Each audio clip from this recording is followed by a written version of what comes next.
Salut, j'espère que tu vas très bien. Bon, tout d'abord, je suis désolée de ne pas être passée pour la pleine lune du 1er mai. C'était tellement agitant émotionnellement que j'ai pas trouvé les ressources. J'ai dû reprioriser des tas de choses et j'ai pas trouvé les ressources pour pouvoir l'enregistrer. J'avais préparé, hein, je pense qu'il aurait pu être pas mal. Mais bon, ça va me faire regretter.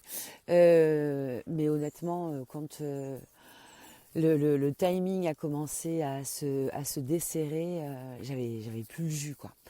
J'avais plus le jus et c'est, je pense, intimement lié justement à ces énergies qui se sont développées et qui sont restées quand même en présence, ben, j'ai envie de dire, jusqu'à maintenant. Jusqu'à maintenant où on atteint peut-être un summum, euh, où la notion de courage face à soi-même, courage face à la vie, courage face à notre espace émotionnel. Je vais m'expliquer là-dessus dans un instant. Oui, là on est bien là, on est bien, on est au top.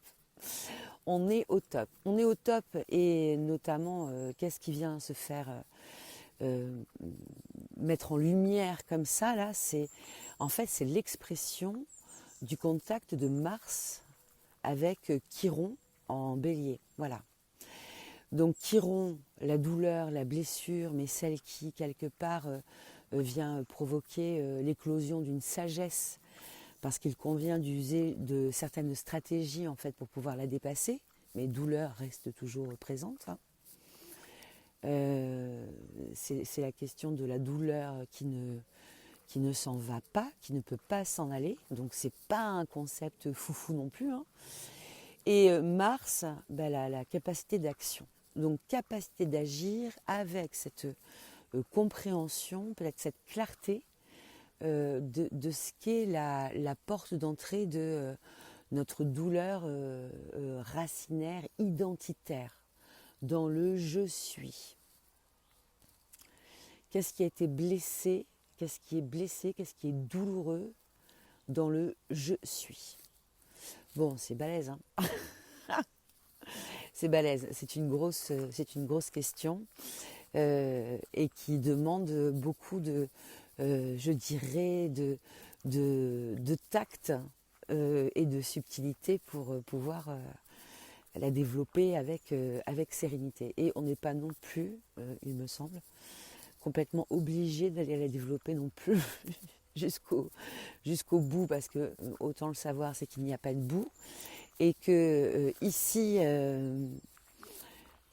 cette approche de Mars à cet endroit-là particulier nous permet aussi d'agir dans le sens d'une autre approche, d'une autre dynamique, peut-être moins d'esprit de fatalité avec tout le courage qui est infusé par Mars, peut-être avec aussi une emprise de la volonté sur le processus, pourquoi pas. Et tout ceci dans l'axe taureau-scorpion, donc ce qui était le cas de la dernière pleine lune, comment te dire que remue-ménage très profond, très très profond. Questionnement des valeurs au sens très large du terme, parce qu'il est ici question aussi bien de valeurs matérielles que de valeurs plus profondes, plus comment dire, plus subtiles aussi. Voilà. Parfois, quelle est notre éthique, hein, donc les valeurs d'éthique comme les valeurs matérielles. C'est important d'avoir cet axe-là en compréhension aussi, en sous-jacent, parce que la question de fond qui arrive avec cette nouvelle lune ici, c'est qu'est-ce que tu veux voir se matérialiser? Et dans qu'est-ce que tu veux voir se matérialiser de façon détournée à travers un objet, à travers une possession X ou Y, se trouve une valeur subtile profonde. Donc c'est pour ça qu'il faut aussi se mettre à l'aise avec son rapport avec le concret en fait. Et dans le concret, les questions de possession, je le mets entre guillemets, d'autonomie financière, de confort du quotidien, tout ça c'est en question. Et en sachant que là, on va évoluer dans le cadre singulier de chacun. Ça ne sera pas le même pour tout le monde, quoi. Là, par exemple, j'ai Shadow et Sun à côté. Voilà, ils sont au rendez-vous, quoi. L'ombre et le soleil, le chat noir et le chien blanc. Voilà, on a les paradoxes bien ancrés là. Bon voilà, comment on gère cette fin de transit de Chiron à la fin du Bélier, animé par ce Mars qui monte dans un contexte solilunaire où on est en train de parler des valeurs matérielles et de la vie du quotidien, de comment on gagne notre vie, quels sont aussi du coup nos talents, nos compétences, notre propre valeur personnelle, et en même temps quelles sont les valeurs éthiques qui nous animent profondément, des valeurs qui peuvent être tout à fait singulières à nous, comme des valeurs qui peuvent se raccrocher à un espace géographique, culturel, familial, etc., des valeurs transmises par le sol ou par les êtres. On va le dire comme ça. Donc joli moment, et moment qui lève en fait un certain nombre de questions sur le positionnement de notre dynamique masculine, et comment on est capable aussi de la mettre en œuvre pour aller justement proposer peut-être des espaces de guérison, non seulement pour soi, et indirectement ou en dehors de notre espace de conscience aussi pour les autres. Pourquoi je te dis ça, et après je vais aller un peu plus loin dans la nouvelle lune, mais le préambule me semble intéressant. En fait, tu n'as pas conscience du bien que tu peux faire aux autres et du bien que tu fais aux autres. 9 fois sur 10, tu passes à côté de l'information. Des choses qui te sont pour toi en fait naturelles, tu les as infusées, et en croisant d'autres, tu viens réveiller cette part-là en eux, mais sans même t'en rendre compte. Et ça passe par rien en fait. Ça passe par rien du tout. Ça passe par 3 mots, ça passe par parfois juste un concours de circonstances. Ça passe juste sur de temps en temps un regard. Et tout ça, ça fait du bien autour de toi. Et vraiment, en règle générale, on passe complètement à côté de l'information qu'on a pu peut-être relever ou transmettre. On passe à côté de cette action-là qu'on a pu mener, cette énergie-là qu'on a pu passer à quelqu'un. Bon, ça c'est le principe vraiment des très jolies chaînes de l'humanité. C'est vraiment quelque chose de super touchant. Et ici, dans l'histoire de Chiron, Chiron est un centaure. Un centaure, c'est un être mi-homme, mi-cheval. Et les centaures, c'est pas les plus pacifiques, loin s'en faut, de la mythologie. Ils sont quand même décrits comme très guerriers, très belliqueux, avec quand même un goût pour une certaine violence. Mais parmi tout ce troupeau-là, il y a quelques sages, plutôt très rares, dont Chiron fait partie. Et en fait, au décours de toute une histoire, Chiron, qui est un centaure immortel, est blessé par une blessure qui aurait été mortelle pour quelqu'un qui n'avait pas justement cette capacité de ne jamais s'éteindre. Et blessure du coup qui est extrêmement douloureuse mais qui du coup ne le fait jamais mourir. Et dans sa résilience autour de cette douleur, Chiron s'est mis en quête de trouver un remède du coup à sa douleur, de trouver un espace de guérison. Et il a ainsi commencé à étudier, à aller faire un petit peu le tour du monde. Il a exercé des pratiques, il a fait des expériences, voilà, il a cherché plein de choses, quoi. Et au fur et à mesure de ses déplacements, eh bien, certes, lui n'avançait pas forcément pour soulager ses douleurs. En revanche, il devenait ressource pour les autres. Et donc ça, c'est quand même assez intéressant. Et le constat, en fait, donc Chiron, c'est le deux en un, hein, finalement. C'est et la douleur et la guérison, quelque part. Mais guérison, je veux mettre des guillemets à guérison, parce que souvent en consultation, dans mes échanges, j'entends mais j'ai tellement travaillé ça, j'ai l'impression d'avoir fait le tour. Et ça, c'est souvent un peu notre angle mort aussi, hein, sur le registre de la spiritualité, hein. Il y a souvent un truc qui nous touche ici, parce qu'en fait, on n'a jamais fait le tour. On n'a jamais fait le tour. Notre vie, c'est un bouquin, et c'est un bouquin qui propose plusieurs lectures. À chaque passage, à chaque relecture du bouquin de ta vie, tu vas accéder à d'autres niveaux de compréhension.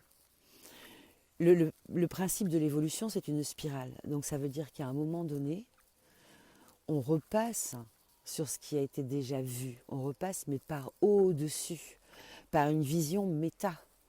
On a déjà vu ça. Oui, mais là, on va le regarder encore autrement.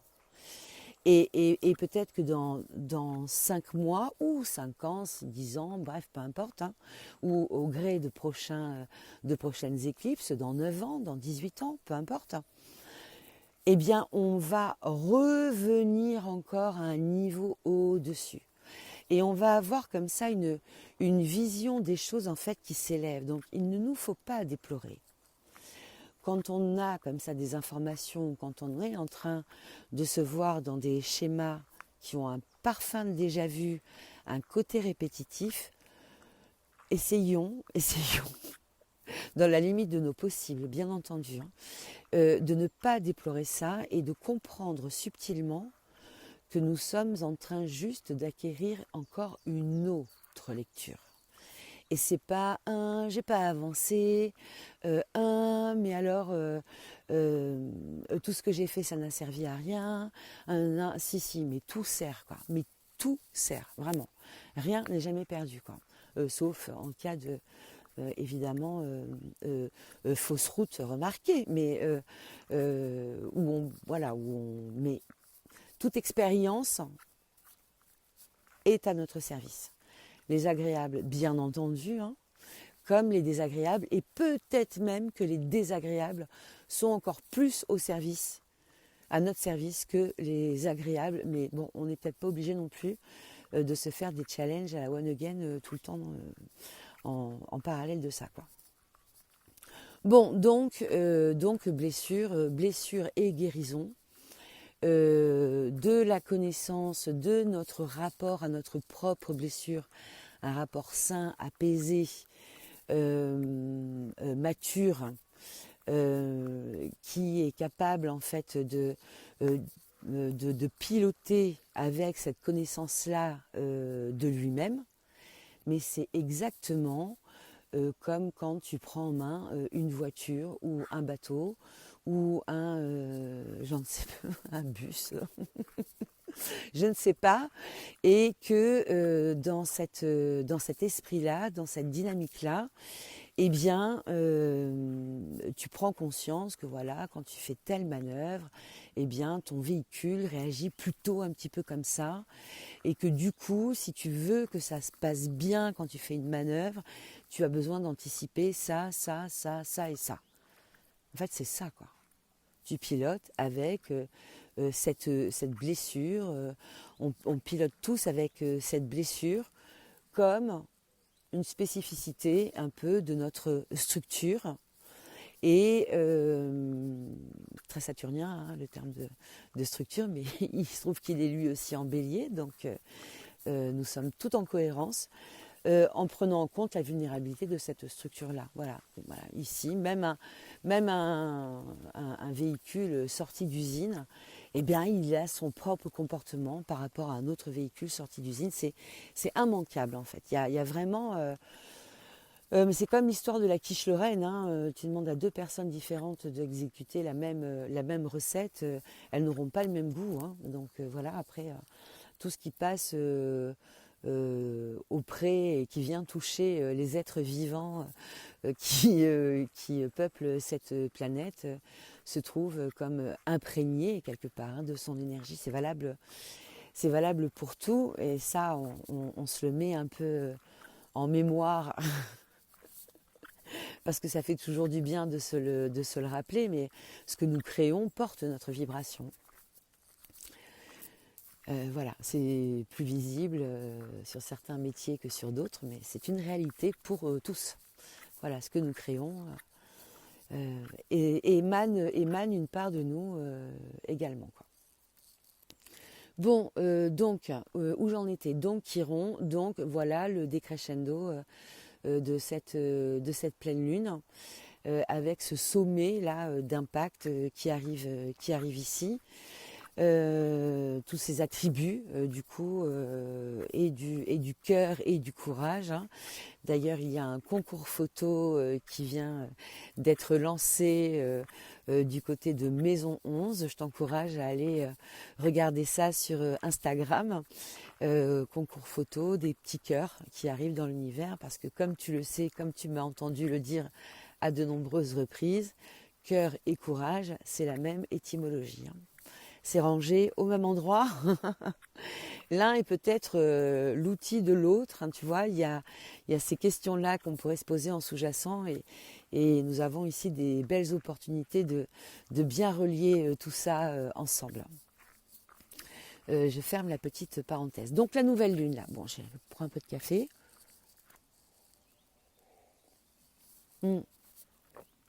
J'ai un peu changé mes habitudes pour aujourd'hui parce que on va faire le pont tout de suite avec la nouvelle lune.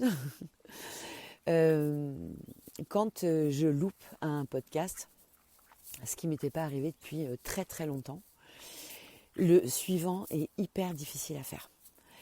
J'ai une crainte, ça me semble être une montagne à faire. Ça me demande tout d'un coup beaucoup d'efforts, beaucoup d'énergie, de dépassement de moi. Je questionne 12 millions de choses en même temps. Enfin voilà, c'est vraiment... et du coup, la remise en selle, elle est souvent super délicate. Bon, c'est pour ça que... d'ailleurs, moi, je ne suis pas très très fan des principes de coupure totale, quoi. Je ne suis pas très très fan. Quand ça m'arrive de le faire, c'est parce que ben, ça m'a un peu dépassée, quoi. C'est que je me suis fait dépasser. Mais je fais rarement de coupure de mon plein gré. Je trouve que c'est difficile. Je préfère, mais ça fait partie des explorations, mais je t'invite à te poser la question hein, sur le rythme qui te convient le mieux. Hein. Moi, je préfère, et ça correspond davantage à mes codes, travailler un petit peu chaque jour, faire plusieurs choses chaque jour, c'est-à-dire avoir aussi plusieurs espaces de travail. D'un côté, travailler du coup avec mes clients, de l'autre côté, travailler au potager. Bon, quand tu connais ça, c'est assez intéressant pour pouvoir te caler en fait dans tes registres je vais dire, d'exercice agréable de ton usage, de ton travail. Et si tu es entrepreneur, d'autant plus intéressant que de connaître aussi ces codes astrologiques sur les zones, entre guillemets, du travail au sens large, hein, de la personnalité même au sens hyper large, de qu'est-ce que tu vibres profondément, pour prendre mesure aussi des meilleures organisations qui peuvent marcher pour toi. Donc moi, ce que j'en sais en ce qui me concerne, c'est que quand je commence à décaler un truc, mais c'est pour les podcasts, mais je vais te dire que quelque part c'est aussi la même chose, hein. Si je loupe à un moment donné de faire mes comptes, hein, m'y remettre est hyper difficile. Donc bon, ça peut être très dangereux effectivement, mais l'âge et la compréhension des choses venant, ben voilà, c'est acquis, on va dire. Il y a moins de relâchement. Les coupures ne sont pas des fortes réussites pour moi, mais peut-être que pour toi ça l'est. Donc ça c'est intéressant aussi de le savoir. Et c'est un peu ça aussi, hein. C'est-à-dire dans le je suis, dans ma manière de m'exprimer, dans ces questions de la manière dont je me présente au monde finalement. Quelle est la particularité de mon rythme, comment j'engage en fait mes compétences dans mon quotidien, comment j'arrive à les piloter avec ce véhicule qui à un endroit ne répond pas aux standards qu'on pourrait attendre, comment j'arrive à mon objectif et à une forme d'existence, de déclaration du je suis, qui soit cohérent et harmonieux, donc avec aussi ces expressions d'énergie masculine anoblie, cette capacité à rentrer dans l'action, non pas forcément la tête la première au sens littéral du bélier et sans réflexion, mais d'alchimiser peut-être cette puissance de la volonté de la tête avec une direction clairement nommée. Donc, nouvelle lune du 16 mai, espace à la manifestation. Qu'est-ce que l'on est en train de définir? Qu'est-ce que nous sommes en train de comprendre sur nous, du point de vue de nos désirs aussi, et bien entendu, parce que je n'ai parlé que de Chiron et Mars, là, mais il y a d'autres aspects, hein, quand voilà, je parle du plaisir, je vais parler de Vénus, plaisir, désir, envie. Quand je vais parler de la communication, etc., on va parler du Casimir, de Soleil et de Mercure qui vient juste de se dérouler là. Et puis on va lever le coin du voile aussi sur du coup ces jours-là de très haute intensité vibratoire qui nous proposent d'aller mettre en terre. Alors c'est tellement le moment, quoi. On vient de sortir des seins de glace, hein, sur par chez nous, mais bon, je crois que c'est tout à fait répandu, mais les seins de glace, 3 journées successives au cours desquelles on sait qu'on a un risque de gelée, on a un abaissement des températures. Alors je ne me souviens plus de leur nom, il y a Saint-Pancras, je ne sais plus quoi. Bon, plus comme les calendriers après ont changé au fur et à mesure. Bon, voilà. En tout cas, 11, 12, 13 mai ou 13, 14, 15 mai, je ne me souviens plus exactement, mais on est sur les seins de glace avec un rafraîchissement de la température. Donc des moments qui sont plutôt très saturniens, très rigoureux. Alors qu'on a commencé déjà à goûter au printemps, on se retrouve avec chute des températures et précipitations. Petite bourrasque, voilà, tout ça, c'est pas super agréable après l'hiver qu'on a eu. Néanmoins, c'est une préparation indispensable au terreau qui se présente à nous pour pouvoir justement semer notre meilleure graine. Alors, qu'est-ce qu'on met? Qu'est-ce qui est propice à mettre dans cette graine-là? Tout le plan de tes valeurs. Donc ça, c'est une question taureau. Vénus en taureau et question adressée en même temps à Mars, Mars maître ancestral du Scorpion.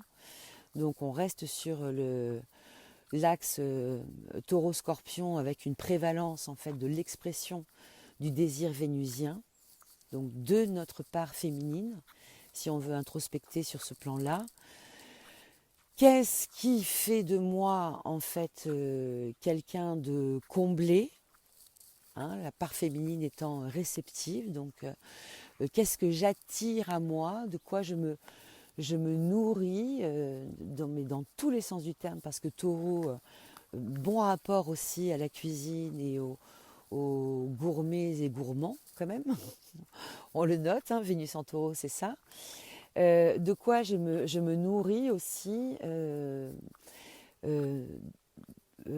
dans ce que j'ai de vénusien. C'est-à-dire qu'est-ce que je laisse venir à moi qui est comme ça bon et doux à recevoir, donc expression de ça. Et en face, eh ben, on a le secteur du Scorpion qui reçoit, et avec un petit peu de chance, le message circule bien et Mars se met au service du désir vénusien. Et à ce moment-là, tout le monde est content. Mais nécessité de clarté sur ce que l'on veut vraiment. Il s'agirait quand même de ne pas se tromper non plus. Tu sais, c'est un peu ce truc des enfants aussi qui commandent des cadeaux à Noël et en fait ils se font beaucoup d'illusions sur le cadeau. Toi, avec ton œil d'adulte, tu vois que bon bah ce qu'ils ont envie de commander là. Ça va en 2 temps 3 mouvements, ils vont avoir plié le game et ça va plus du tout les intéresser. Ou alors c'est joli comme ça, mais bon, il n'y a pas un truc foufou derrière et que ça va pas non plus leur plaire à fond. Et puis eux, bah, ils sont là, mais si, mais si, mais si, mais si, je veux, je veux, je veux, je veux. Et donc du coup, ils ont et effectivement, bon bah voilà, c'était pas ça le désir en fait. Le truc est pas comblé, on n'est pas, il y a une frustration, bah c'est ah bah c'est plus petit, ah bah c'est pas la couleur que tu vois et donc espace de frustration alors que on pensait toucher euh, bah oui au désir exaucé quoi, au vœu réalisé. Donc clarté sur le désir. Alors comment est-ce que on est aidé là? Eh ben on est aidé par un Mercure qui justement vient de traverser le Soleil, vient de se coller au centre du Soleil, donc il arrive avec une énergie toute fraîche pour cette nouvelle lune, une énergie toute fraîche justement de cette énergie du Taureau, donc du désir, de la Vénus. Alors, quand tu passes comme ça dans le Soleil, tu es un petit peu aveuglé, donc tu clignes un petit peu des yeux au démarrage, ce qui peut se traduire dans le quotidien par des petits bugs avec nos appareils de communication habituels, donc voilà, le lâcher de portable, le plantage d'ordinateur, enfin toutes ces joyeusetés, le problème mécanique de voiture, de vélo, de ci, de ça, bon bref, un petit peu tout ça en même temps. Et dans notre mindset, qu'est-ce qui se passe quand on passe comme ça dans le soleil? Bon, on a comme une forme de flash, tout d'un coup, tout est inscrit en surbrillance et c'est comme si on avait un jeu de mémo à faire. C'est-à-dire, regarde bien l'image pendant 1 minute et puis après, tu me retrouves tous les objets. Parce que, poum, éclair, donc un peu fixation dans la mémoire de quelque chose. Et puis après, comme on a eu l'éclair, on est un tout petit peu aveuglé. Donc, oula, mais qu'est-ce qui s'est passé là? Attends, je comprends pas, etc., etc. Donc, on a un travail, je dirais, d'accompagnement de notre mindset sur de la lucidité et de la présence à soi pour comprendre un petit peu ce qui est en train de se jouer. Et ben moi, j'ai mes lunettes de soleil qui se sont démontées. Et je me suis dit que c'était vraiment une expression aussi de ça. Je les ai réparées depuis, mais je ne sais pas comment je les ai récupérées avec une branche dévissée et la vis à côté. Donc j'ai réassemblé tout ça. Mais j'ai trouvé ça rigolo que ça arrive dans ce même moment là où justement il y a ce côté à être ébloui par le soleil. Vu la météo, elles m'ont pas manqué le temps que je les répare quand même. Mais bon. Néanmoins, comme c'était pas voilà. C'était étrange d'observer ça, quoi. Donc cette nouvelle lune, clarté, clarté, clarté de nos désirs, une clarté qui évidemment va se faire de manière progressive, des réalisations qui ne sont peut-être pas à attendre d'un point de vue de l'immédiateté, c'est-à-dire que tant qu'à faire, rêvons grand, quoi. Rêvons avec nos réelles envies et nos réelles ambitions. On n'a pas à se raconter de salade vis-à-vis de nous-mêmes sur les désirs qu'on peut porter. C'est dans l'intime que ça se noue, hein. Dans l'intime, en face, l'énergie du scorpion, c'est l'énergie de l'intime. Donc ça se noue dans cet espace-là. Donc quel que soit ce qui nous fait vibrer, quoique notre Vénus soit en train de demander, là, de vouloir, pas de restriction, quelque part. Ça se joue pas ici dans quelque chose qui pourrait être de la fausse pudeur ou non, qu'est-ce que tu souhaites ardemment, quoi. Vraiment, qu'est-ce que tu vibres, comment tu te projettes. Donc on n'est pas sur du petit désir. Alors petit désir, je m'entends, quoi, mais on n'est pas sur les choses, enfin on est en train surtout de parler pour des choses réellement constructives et ancrantes, énergie du taureau, donc des énergies concrètes, du coup portées par nos valeurs abstraites. Dans quel sens en fait on alchimise ça? Où est-ce que, et j'en reviens à ce que je disais un petit peu plus tôt, mais où est-ce que mon espace de possession, entre guillemets, est au service de mes valeurs? Est-ce qu'on peut voir le schéma là? Je trouve que c'est intéressant. Mais dans ce que j'ai, en fait, je l'ai pour faire valoir quoi?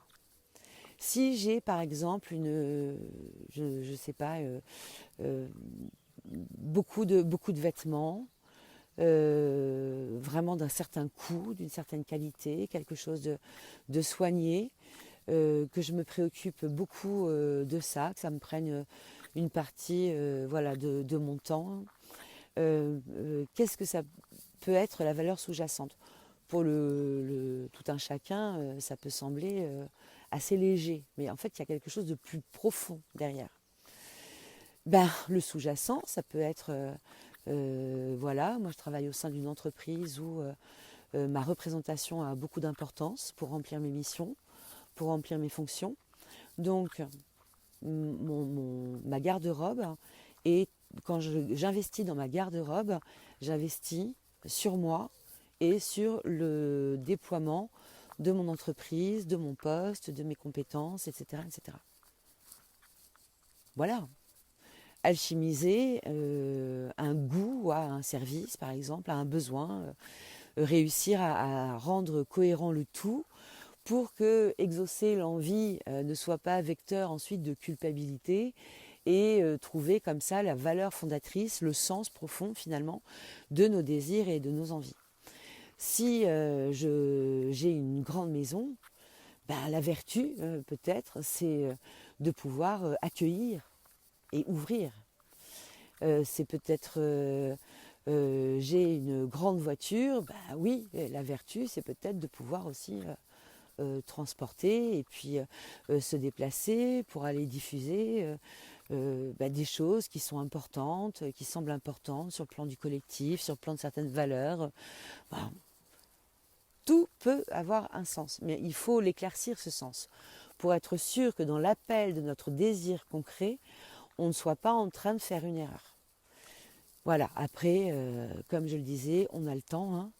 On n'est pas non plus aux pièces, donc pas de pression par rapport à ça, mais ça peut être sympa de faire éclaircir un peu sa donnée ou de rafraîchir un peu les lignées de pression qui peuvent comme ça nous éloigner de l'abondance. Et on en a un paquet, hein. Et surtout,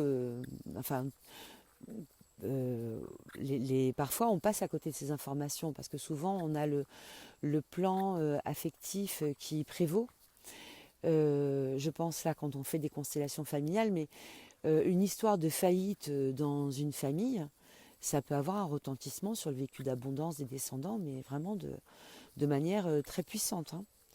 Ça, ça peut retentir pendant longtemps et aller inhiber toute une partie des descendants dans leurs propres entreprises, dans leurs envies, etc., etc. Si tu es intéressé pour travailler ça, j'organise en partenariat avec Isabelle de Maison 11 des constellations familiales chez moi le 14 juin prochain, c'est un dimanche. Donc n'hésite pas à me faire signe si tu as envie de lever tout ça sur les nouveaux temps qui se lèvent de façon individuelle comme de façon collective. Donc engagement de nos souhaits tranquillement, parce que tu sais que moi j'aime bien regarder davantage les processus qui vont de 9 mois en 9 mois. Je les trouve plus cohérents avec notre vibration humaine, plus facile à suivre aussi, plus raisonnable à engager. Mais prenons ici ces énergies astrologiques comme une proposition de faire reculer certains schémas qui nous empêchent encore d'abonder comme bon nous semble. Et dans un autre temps, clarifions nos valeurs profondes progressivement. Peut-être l'occasion aussi de les remettre à jour. Peut-être qu'il y a quelques bricoles qui nous semblaient hyper importantes il y a 7, 8, 9, 10 ou je ne sais combien d'années, qui se sont modélisées au fur et à mesure de notre expérience de vie. Peut-être que certaines sont passées en priorité par rapport à d'autres. Donc ça, c'est très intéressant de faire un petit peu le point là-dessus. Où est-ce que j'en suis des valeurs que j'avais déjà identifiées chez moi, est-ce qu'elles résonnent toujours avec la même intensité, ou est-ce qu'il y a un peu de transformation qui s'est déjà opérée, donc ça c'est pas mal. Ça fait avancer le schmilblick dans le bon sens. Et puis on va revenir là sur progressivement là à partir du 21 de mémoire, mais ma mémoire est peut-être pas bonne là tout de suite. On va rentrer dans l'énergie du Gémeaux.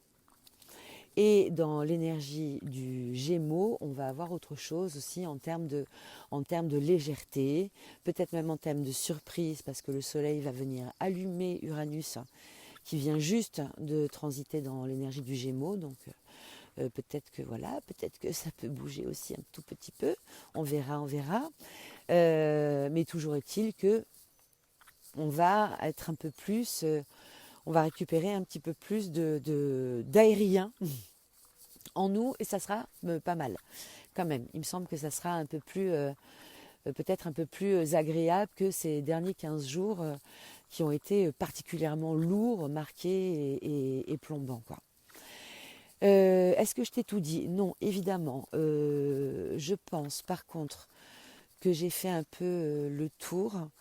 Euh, ce que je voudrais juste souligner avant de partir, c'est que gardons ça en mémoire, qu'on n'est jamais vraiment complètement conscient du bien qu'on fait autour de nous, que cette phrase-là nous encourage aussi à garder notre capacité d'expression, de vivance, notre spontanéité, notre façon d'être authentique, parce que c'est finalement souvent juste comme ça qu'on fait le plus de bien autour de nous sans nous en rendre compte. Et ça, c'est vraiment très puissant. Bon, évidemment, hein, je ne t'ai pas tout dit, je t'embrasse bien fort.